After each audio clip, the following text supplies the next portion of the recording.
डुबकी मारी समुद्र में निकसा जाए आकाश, गगन मंडल में घर किया हीरा पाया दास।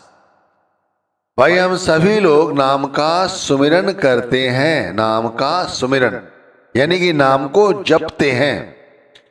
लेकिन हम में से यदा कदा कोई व्यक्ति है जो भजन करता है। भाई सुमिरन से ज्यादा जरूरी है भजन करना, लेकिन हम भजन नहीं करते। मैं एक औसतन अनुमान लेकर बात करूं कि चलो माना 100 लोग हैं, तो 100 लोगों में कितने लोग सुमिरन करते होंगे और कितने लोग सुमिरन के बाद भजन भी करते होंगे।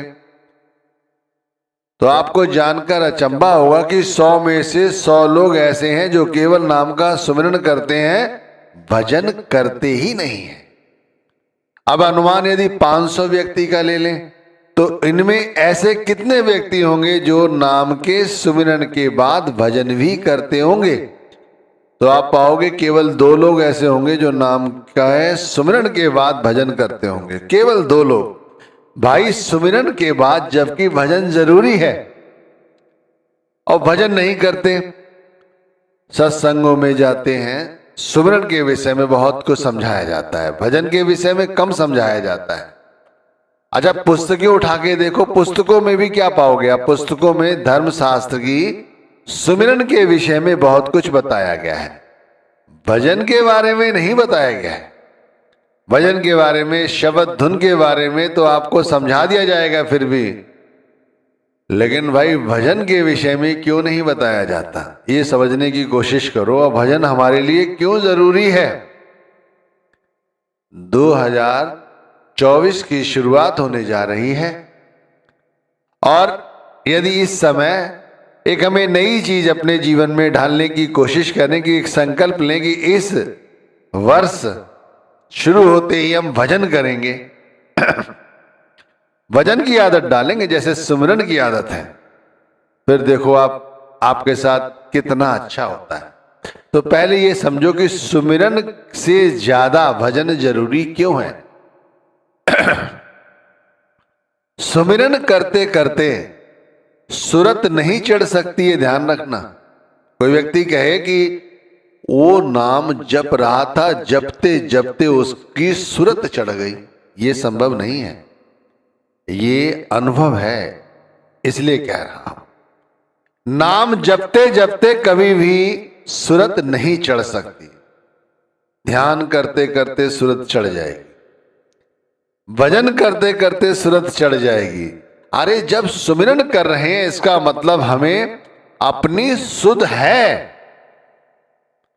हो सकता है या होता है 100% कि नाम जप रहे होते हैं और हमें हमारी सुध होती है, चाहे वो दुनिया की हो, गुरु की ना हो, नाम की ना हो, लेकिन होती है, सोच ही होती है। उस समय नाम हम जप रहे हैं तो नाम या तो गुरु के स्वरूप के साथ जुड़कर एक रूप हो जाए, फिर भी सुमिरन चलता रहता है, या नाम जप रहे हैं और ध्यान दुनिया का कर रहे हैं तब भी हमें अपनी स्थिति का ज्ञान है। भजन में एक ऐसी प्रक्रिया है जब हमें अपनी सुध नहीं रहती, जब हमें अपनी सुध नहीं रहती, हमारी हस्ती खत्म हो जाती है, उस समय ही ये शब्द धुन और शब्द का प्रकाश या ये जो भजन कहा गया है, ऐसी अवस्था में सुरत चढ़ती है। ऐसे नहीं कि नाम जपते रहो जपते रहो। अब जैसे गुरु सत्संग फरमा रहे होते हैं, आपने देखा होगा, उस समय बहुत सारे भाई और बहन यकायक चिल्ला पड़ते हैं, रोने लगते हैं, सोचते हैं क्या हुआ उनके साथ। तो भाई ऐसा होता है कि जब वो सत्संग फरमा रहे होते हैं तो उस समय व्यक्ति नाम थोड़ी जप रहा होता है, उनके चेहरे को देखकर अपनी सुध भूल जाता है व्यक्ति, अपने आप को पूरी तरह से भूल जाता है कि मैं कौन हूं। तभी तो इतने सारे लोगों में बैठे हुए वो चिल्लाने लगता है, चीखने लगता है, क्योंकि वो जब तक सुध बुध नहीं रहेगी तब तक भजन थोड़ी बनेगा। भजन बनेगा ही जब, भजन जब ही बनेगा भाई, बाजे बाजे धुन आकारा, आप बजाए बजावन हारा। आप बजाए। तीसरी पातशाही ने कहा है वो आप बजाता है, वो अपने आप बजाता है और हमें सुनाई देता है, लेकिन सुमिरन करते समय नहीं, भजन करते समय। भजन इसलिए जरूरी है, भजन नहीं करते ये हमारा सबसे बड़ा दुर्भाग्य है। अरे भाई इसीलिए कहा है कि देखो नया वर्ष शुरू होने जा रहा है कल, तो कल से भजन का प्रण करो। भजन करेंगे भाई, ध्यान करो पहले, फिर भजन शुरू करो। भजन करो जरूर। ध्यान रखिए भजन करते करते ऐसी ऐसी बातों का ज्ञान हो जाता है जिन्हें हम चाहे कितने वेद शास्त्र पढ़ लें, सत्संग सुन लें, यहां तक कि गुरु के पीछे पीछे घूमते रहें, लेकिन तब भी हमें समझ नहीं आएगा। समझ जब ही आएगा जब एक चित्त होकर, एक चित्त, उस चित्त में केवल गुरु हो, शब्द हो, और कोई नहीं। कोई भी युग हो, जैसे आज कलयुग चल रहा है, कोई भी युग, इस युग में सिर्फ एक ही सच है, वो है शब्द। और शब्द का सबसे बड़ा सच हमें भजन में पता चलता है। भजन सतयुग त्रेता द्वापरा, सतयुग त्रेता द्वापरा, यह कलयुग अनुमान। सार शब्द एक साच है और झूठ सब ज्ञान। सारा ज्ञान झूठा है, सारी भक्ति झूठी है, केवल एक शब्द सच है। सारा सार ये शब्द है और कुछ नहीं। एक, इस कलयुग में एक ही अनुमान लगाया गया है जो सभी संतों महात्माओं ने कबीर साहिब की तरह हमारे सामने व्यक्त किया है।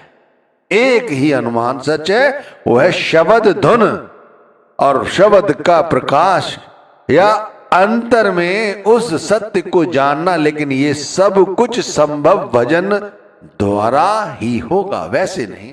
आप चाहे कितना ही करके देख लो, देख रहे हो बड़े बड़े गुरु गुड़ी ज्ञानी जिन्हें सब कुछ आता है, जिन्होंने वेद शास्त्र पढ़े हुए हैं, सुमिरन करते हैं, लेकिन सब व्यर्थ है। वो सिर्फ काग की तरह हैं यदि उन्होंने भजन नहीं किया तो।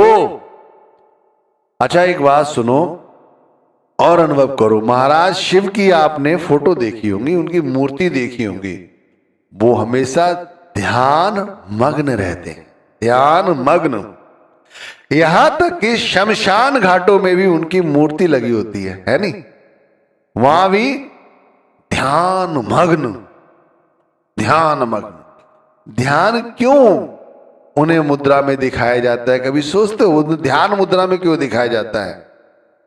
ध्यान रखिए, ध्यान की मुद्रा में ही व्यक्ति वो सब पा सकता है या जान सकता है जो स्थिति में चल रहा है, वर्तमान में भी, भविष्य में भी जो होने वाला है और जो घटित हो गया है, सिर्फ ध्यान में। ध्यान लगता नहीं क्योंकि संसार की माया हमसे छूटती नहीं। गुण गोविंद नाम धुन वाणी, सिमृत सासत वेद वखाणी। सारी की सारी स्मृतियां, सारे के सारे शास्त्र, सारे के सारे वेद, सभी धुनें, सभी वाणियां, ये सब वखान होती हैं। सिमृत सासत वेद वखानी में सब कुछ लिखा है, लेकिन गुण गोविंद नाम धुन वाणी अगर ये नहीं सुनी तो क्या फायदा? भजन करो।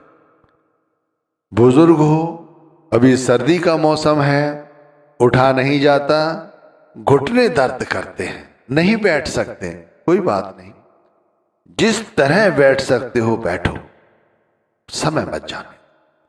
लेटे लेटे करो, कान में उंगली डाल लो लेटे लेटे, लेकिन डालो। शब्द धुन सुनने का प्रयास करो, भजन करने का प्रयास करो। जैसे जैसे भजन बढ़ेगा वैसे वैसे दुनिया से प्रीति कम होगी। तंत्र मंत्र सब झूठ है, मत भरमो जग कोय, सार सबद जाने बिना कागा हंस न होए। भाई मैं कहता हूं सब कुछ व्यर्थ हो जाएगा अगर भजन नहीं किया तो। भाई कहते हैं कि सार शब्द एक सत्य है, ये सत्य रूपी सत्य समझो। इस सत्य को केवल भजन में ही हम प्राप्त कर सकते हैं, वैसे नहीं। चाहे कितनी भी भक्ति कर लो, कितनी भी भक्ति कर लो, अगर भजन नहीं किया तो इसीलिए तो मैं हाथ जोड़कर विनती करता हूं सभी से, अपने गुरु का प्रचार कर रहा हूं ये समझ लीजिए, या मैं आपको समझा रहा हूं वो जो मेरी समझ में आया है, जिसे मैं खुद कर रहा हूं और इतना अच्छा अनुभव कर रहा हूं, इसे कैसे बखान करूं। अभी से, आज से 2 मिनट का ही समय दो, अभी बैठ जाओ, भजन पे बैठ जाओ। अरे शाम को बैठो आके ऑफिस से, तब बैठ जाओ। ज्यादा समय देते हो टेलीविजन को, थोड़ा कम दे दो, तब बैठ जाओ। सुबह उठो, थोड़ी देर के लिए जरूर भजन में बैठो। भजन में बैठोगे, जो ध्यान जैसे लगेगा वही सारे दिन याद रखो। भजन को बढ़ाओ, भजन की बैठक को बढ़ाओ, ऐसी बैठक बढ़ाओ कि दिन में कम से कम 4 घंटे 5 घंटे भजन करेंगे। 4 घंटे 5 घंटे। फिर कहते हैं लोग कि भाई काम कैसे करेंगे, अभ्यास तो करो।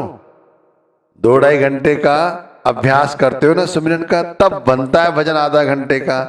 अगर इस तरह का बात सोचोगे मन में, तब भजन बनेगा 1-2 घंटे का। इसलिए कहता हूं सोचो, सोचने में क्या जाता है, अच्छा सोचो। सोचो कि 5 घंटे का अगर सोचना ही है तो 24 घंटे का भी सोचो, तब भी कुछ कम नहीं है। तब जाकर आधा 1 घंटे का रोज भजन बनेगा। आप सोचो, मैंने कहा शुरू में कि 100 में से 100 व्यक्ति औसतन ली जाए तो एक व्यक्ति भी भजन नहीं करता। 500 में केवल 2 व्यक्ति। और मैं कहता हूं मेरे सत्संग को सुनकर यदि आपको प्रेरणा मिले और आप में हर व्यक्ति सुमिरन के साथ साथ भजन करने लग जाए और ये संख्या 500 में से 450 की हो जाए, तो मेरा तो सत्संग सफल हो गया ना भाई, मेरा समझाना तो सफल हो गया ना भाई। मेरे पे तो अपने गुरु की कृपा बनी रही ना भाई, कि उनके काम में हाथ बटा रहे हैं भाई। तो भाई भजन जरूर करो, सिमरन के साथ भजन वाकई में बहुत जरूरी है, इसमें नागा ना डालो।